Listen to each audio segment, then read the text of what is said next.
교단 이야기는 아니고요.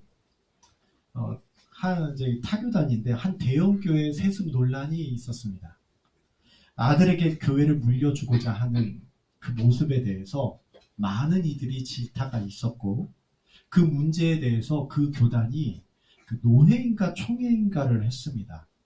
결론은 문제가 되지 않는다였습니다. 세상에서도 손가락질을 하던 문제였는데, 목사님들이 모인 회의에서 문제가 되지 않는다라고 결론 내린 이유가 무엇일까? 이에 대해서 그 당시 회의에 참석했던 한 유명한 목사님은 이렇게 결론을 내렸습니다. 그 자리에 있던 목사님들이 은혜를 받아서라는 겁니다. 이미 회의가 시작되기 전부터 눈가가 촉촉해지고 마음이 몽글몽글해지는 은혜를 받았다는 겁니다. 그러다 보니 그 문제에 대해 심각하게 받아들이지 않게 됐고, 심각하게 다루지 않게 됐고, 은혜로 넘어갔다는 겁니다. 현대교회의 특징은 은혜를 말하고 죄를 잘 말하지 않는 특징이 있습니다.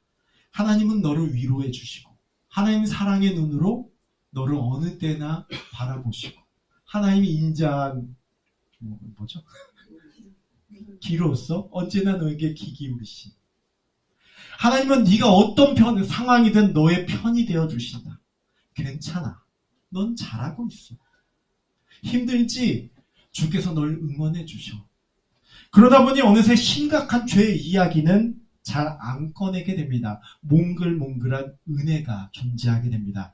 교회에서 죄의 이야기 꺼내면 불편해지기 시작합니다. 가뜩이나 삶을 살기도 힘든데 굳이 교회까지 와서 이런 이야기를 들어야 하나라는 생각과 서비스업이 되어버린 목회가 콜라보레이션을 하면서 몽글몽글한 은혜가 선포되곤 합니다.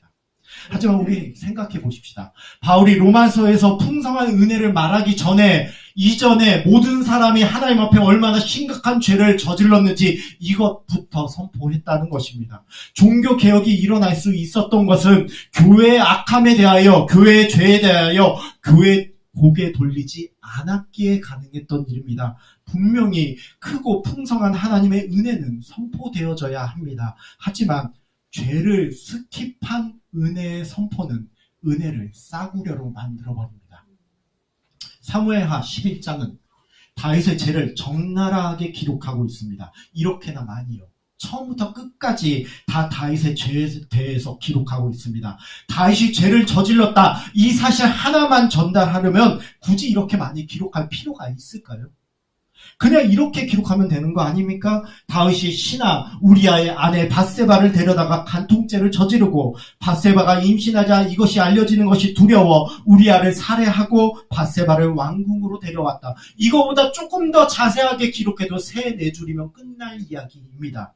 충분히 다윗이 죄를 저질렀음을 우리는 3-4줄로도 알 수 있습니다. 굳이 이렇게 많이 기록할 필요가 있습니까? 스킵하지 말라는 겁니다. 직면하라는 겁니다. 제가 이스라엘에 갔을 때 야드바셈, 이름을 기억하라 라는 곳에 갔습니다. 홀로코스트 박물관입니다. 나치에 의해 학살당한 600만 명의 유대인들을 기념하는 장소였습니다. 이곳에서 본 것 중에 참 인상 깊은 게 하나 있었어요. 뭐냐면 제 키 높이보다 높이 쌓여있는 안경더미였습니다. 600만 명이 모두 안경을 쓰지는 않았을 텐데 안경이 엄청나게 쌓여있는 것을 보면서 얼마나 많은 이들이 희생되어졌는지 마음으로 와닿게 되었습니다. 다크 투어리즘이라는 게 있습니다. 참혹한 잔상이 벌어졌던 역사적 장소나 재난 재해 현장을 돌아보면서 교훈을 얻는 여행을 의미합니다. 600만 명이 희생되었다는 말 한마디보다 산처럼, 아니 제 키보다 높게 쌓인 안경더미 보는 게 더 현실을 자각하게 만들어줍니다. 사무엘하 11장이 의도한 게 그것입니다. 다윗이 그냥 죄를 저질렀다 이러면서 그런데도 하나님이 다윗에게 용서를 베풀어 주셨다. 우리에게도 하나님이 용서를 베풀어 주십니다. 할렐루야. 이렇게 말하면서 다윗의 죄를 스킵하려는 게 아니라 다윗이 저지른 그 죄의 참혹함에 대해서 두 눈 똑바로 뜨고 직면하는 시간부터 가져야 한다라고 성경이 우리에게 말합니다. 그래서 오늘 저의 1차적인 목표는 여러분 입에서 다윗 진짜 나쁘네 나오는 게 제 1차적인 설교 목표입니다. 저는 여러분과 함께 다윗의 6가지 악한 모습에 대한 다크 투어를 떠나보려고 합니다. 그게 본문이 말하고자 하는 바를 가감없이 전달해야 될 설교자의 의무이기 때문입니다. 다윗의 악한 모습 첫 번째는 정체를 듣고도 밧세바를 데려오라고 한 겁니다. 다윗이 저녁에 왕궁 옥상을 걷습니다. 높은 곳이다 보니 백성들이 사는 모습이 보여요. 한 여인이 목욕을 하고 있습니다. 마음이 동해요. 신하를 불러다가 이 여인이 누구인지 알아보라고 합니다. 신하가 이렇게 말해요. 그는 엘리암의 딸이요. 햇사람 우리아의 아내 밧세바가 아니니까. 다윗에게 엘리암의 딸이라고 말하는 것은 다윗에게 지금 그는 엘리암의 딸입니다 라고 말하는 건 다윗도 잘 알고 있는 잘하는 얘기입니다. 엘리암이라는 이름이 딱 한 번 성경에 더 나옵니다. 딱 한 번만 더 성경에 더 나옵니다. 어디에서 나오냐면 다윗의 신하 목록을 기록한 사무엘하 23장에 나옵니다. 사무엘 23장은 다윗의 신하 목록을 다루고 있습니다. 그 중에 한 명이 엘리암입니다. 그러니까 엘리암이라는 다윗의 충성스러운 신하의 딸이 밧세바였습니다.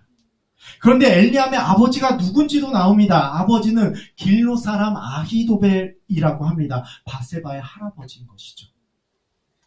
길로 사람 아히도벨, 그는 다윗의 모사였습니다. 자문관이라는 말입니다. 다윗이 무엇인가 지혜를 필요로 할 때 그 옆에서 다윗에게 말을 해줄 수 있는 자가 모사입니다. 가깝지 않으면, 신뢰할 만한 사이가 아니면 모사가 될 수 없습니다. 정리해 보겠습니다. 다윗의 모사였던 할아버지 아히도벨, 아버지를 이어 다윗의 충신이 되어 있는 엘리암, 그의 딸 밧세바와 사이 우리야, 3대가 충성스럽게 다윗을 섬기고 있습니다. 신하가 말합니다. 그는 엘리암의 딸이요. 햇사람 우리아의 아내 밧세바가 아니니까. 다윗이 흑심 품은 그 여인이 3대째 다윗에게 충성하고 있는 가문의 손녀라는 사실을 지금 다윗이 듣고 있는 겁니다. 그런데 그걸 듣고도 밧세바 데려오라고 합니다. 다윗 보세요. 우리아를 뺀다 해도 아히도벨을 봐서라도 엘리암을 봐서라도 이러면 안 되는 거 아닙니까? 진짜 나쁜 놈입니다. 이 사건 이후에 다윗과 정말 가까웠던 할아버지 모사 아히도벨이 이런 행동을 합니다. 다윗에게 반역한 다윗의 아들 압살롬 편에 붙습니다. 왜 그랬을까요? 그러면서 아히도벨이 압살롬한테 이런 제안을 해요. 아히도벨이 압살롬에게 이르되 왕의 아버지 다윗이 남겨두어 왕궁을 지키게 한 후공들과 더불어 동침하소서. 왜 이런 패륜적인 아이디어를 아히도벨이 압살롬한테 냈을까요? 복수하고 싶었던 건 아닐까요? 자기 손녀를 생각하면 실마리가 풀리는 장면입니다. 두 번째입니다. 다윗의 악한 행동. 자신을 위해서라면 하나님 앞에 이스라엘의 거룩이 깨지는 것도 상관하지 않았습니다. 밧세바가 임신했다는 소리를 듣는 다윗은요, 급하게 전쟁에 나가 있던 우리아를 부릅니다. 그리고 집에 가서 발을 씻으라고 말합니다. 이 말은요, 아내한테 가서 잠자리를 하라는 얘기입니다. 그래야 밧세바의 임신이 자기 때문이 아니라고 속일 수 있을 테니까요. 그런데 충성스러운 우리아가 이렇게 말합니다. 언약궤와 이스라엘과 유다가 야영 중에 있는데 내가 어찌 내 집에 가서 먹고 마시고 내 처와 같이 자겠습니까? 이 말은요, 내 동료들이 전장에서 고생하고 있는데 내가 어찌 나만 호의호식할 수 있겠습니까? 그럴 수는 없습니다 라는 말이기도 하지만, 언약궤가 야영 중이다라는 말은 이것은 하나님과 함께 치르는 전쟁 중이니까 나 이거 할 수 없다라는 거예요. 신명기 23장 9절에서 11절 말씀, 내가 적군을 치러 출진할 때 모든 악한 일을 스스로 삼갈지니 너희 중에 누가 밤에 몽설함으로 부정하거든 진영 밖으로 나가고 진영 안에 들어오지 아니하다가 해질 때 목욕하고 해진 후에 진에 들어올 것이요. 전쟁 중에 하나님의 도우심을 바라기에 거룩을 유지해야 됐고, 그 거룩을 유지하기 위해서는 심지어 성과 관련된 어떤 것도 금지되어 있었습니다. 이는 이스라엘 백성들이 신의 산에서 하나님을 만나기 위해서 거룩함을 유지할 때도 동일하게 했던 행동입니다. 심지어 다윗도 이거 잘 알고 있었습니다. 제사장이 다윗에게 대답하여 이르되, 우리가 참으로 3일 동안이나 여자를 가까이 하지 아니하였으면 주리라. 이렇게 얘기죠. 제사장 다윗에게 대답하여 이르되, 보통 떡은 내 수중에 없으나 거룩한 떡이 있는데 이 소년들이 여자를 가까이만 하지 아니었으면 주리라 하는지라. 다윗이 제사장에게 대답하여 이르되, 우리가 참으로 3일 동안이나 여자를 가까이 하지 아니하였나이다. 내가 떠난 길이 보통 여행이라도 소년들의 그릇이 정결하겠거든 하물며 오늘 그들의 그릇이 성결하지 아니하겠나이까. 다윗도 잘 알고 있었어요. 하나님 앞에 거룩하기 위해서 이 전쟁의 이 상황에 성적인 부분에서도 절제했어야 된다는 걸 알고 있었어요. 햇사람 우리아는요, 이방인입니다. 햇사람이에요. 해족속입니다. 이방인조차 하나님 앞에 거룩하기 위해서 자신의 욕망을 절제하는데, 다윗은 자기의 욕망을 풀기 위해, 그리고 죄를 덮기 위해서 이를 무시하려고 합니다. 세 번째, 다윗의 악한 행동은 무엇일까요? 4절이 힌트입니다. 사실 이 4절은요, 문학적으로 볼 때 상당히 잔혹한 장면을 다루고 있습니다. 혹시 정답을 발견하셨습니까? 자, 힌트 드립니다. 4절이 힌트입니다. 성경은 4절의 내용을 다루는 데 있어서 그 동사들을 통해 다윗의 행동이 얼마나 잔혹하게 진행된 것인지를 보여줍니다. 보내서 데려오게 하고 동침하고 여자는 돌아갑니다. 여기에는 어떤 인격적인 것이 하나도 없습니다. 성경은 문학적인 표현을 통해서 다윗이 오직 자신의 성적인 욕구를 풀기 위해 이 일을 진행하고 있음을 보여주고 있습니다. 무슨 이야기냐면요, 어떤 이들은 그래요. 밧세바도 남편을 두고 바람 폈다고. 근데 본문은요, 다윗이 밧세바와 어떤 관계 형성이 있음을 말한 게 아니고 그저 자기의 성욕을 푸는 모습 외에는 아무것도 없었다는 걸 말해주고 있어요. 위력에 의한 일방적인, 그 다음 단은 말하게 되시는 거. 네 번째입니다. 이거 보면 아실 겁니다. 아침이 되매 다윗이 편지를 써서 우리아의 손에 들려 요압에게 보내니 그 편지에 써서 이르기를, 너희가 우리아를 맹렬한 싸움에 앞세워 두고 너희는 뒤로 물러가서 그로 맞아 죽게 하라. 이렇게 잔인한 인간이 어디 있습니까? 우리아를 죽이라는 내용의 편지를요, 우리아 손에 쥐어줍니다.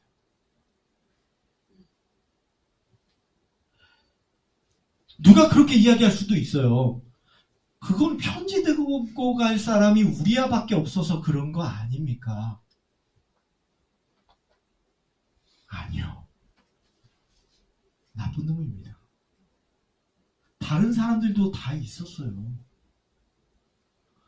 왕궁 문에서 그의 주의 모든 부하들과 더불어 잔지라. 우리아가. 다른 부하들이 있었어요. 다른 사람들도 있는데 우리아 보고 들고 가라고 한 거예요. 우리아 죽이라는 편지를. 왜 우리아 보고 들고 가라고 했을까요? 너무나 중요한 내용이라 함부로 뜯어보면 안 되는 거예요. 다윗도 아는 겁니다. 우리아는 이 편지 안 뜯어볼 거라는 거. 충성스러운 우리아는 이거 안 뜯어볼 거라는 거 아는 겁니다. 5번째입니다. 완전 범죄를 위해서 우리아만 죽인 게 아닙니다. 다윗이 편지에 쓴 내용이 우리아를 최전방으로 보내서 죽게 하라는 거예요. 당연히 우리아 혼자 갈 수 없어요. 전쟁하는데 최전방에 나가서 죽게 할 때, 전쟁할 때 한 명만 병사 내보내는 일이 없습니다. 요압이 그 성을 살펴 용사들이 있는 것을 아는 그곳에 우리아를 두니 그 성 사람들이 나와서 요압과 더불어 싸울 때 다윗의 부하 중 몇 사람이 엎드려지고 햇사람 우리아도 죽으니라. 요압이요, 다윗에게 보고를 해요. 몇 명의 병사들이 전쟁 중에 죽었다고. 아니, 다윗이 요압한테 그럴 수도 있지 않겠습니까? 야, 내가 우리야만 죽이라 그랬지. 다른 명사들 죽이라 그랬어? 왜 죄 없는 다른 명사들 왜 죽여? 너 제정신이야?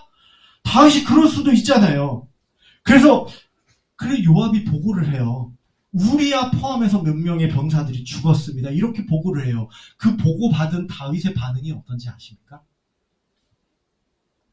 야, 내가 우리야만 죽이라 그랬잖아. 다른 병사들은 왜 사지로 뭐냐고. 그 장병들의 억울한 죽음을 어떻게 할 거야? 이렇게 말했을까요? 걱정 마라. 칼은 이 사람이나 저 사람이나 삼키느니라. 무슨 말이냐면요. 뭐 전쟁하다 보면 그럴 수도 있지. 걱정하지 마. 이 소리예요. 우리야만 전쟁터에서 죽으면 의심살 수 있으니까 완전 범죄를 위해서 너무나도 자연스러운 그림을 위해 다른 병사들도 같이 죽여버린 거예요. 마지막 6번째 다윗의 악한 모습을 보기 전에 왜 성경이 다윗의 악한 모습을 이렇게도 상세하게 충격적으로 기록하고 있을까요?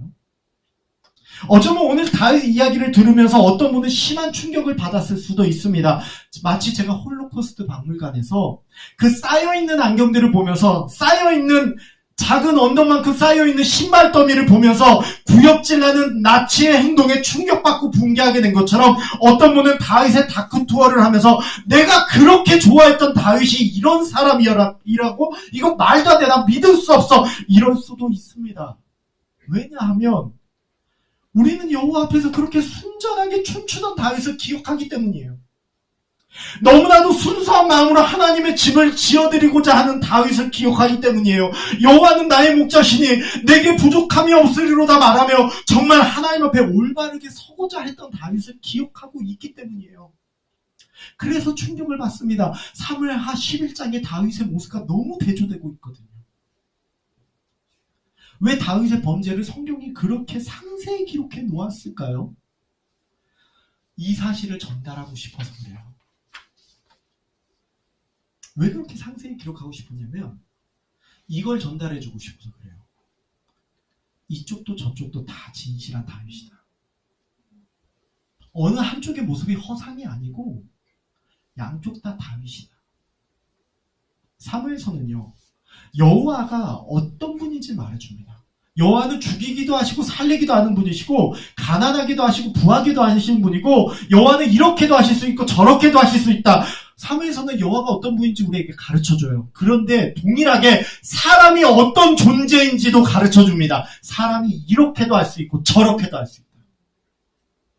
하나님 앞에서 눈물을 흘리면서 두 손 들고 절실하게 아버지! 하고 부르는 마치 예배하는 다윗의 모습도 우리이지만 너무나도 이기적이고 자기 사랑만 가득한 모습으로 하나님과 사람들에게 상처를 주는 모습도 우리라는 거예요.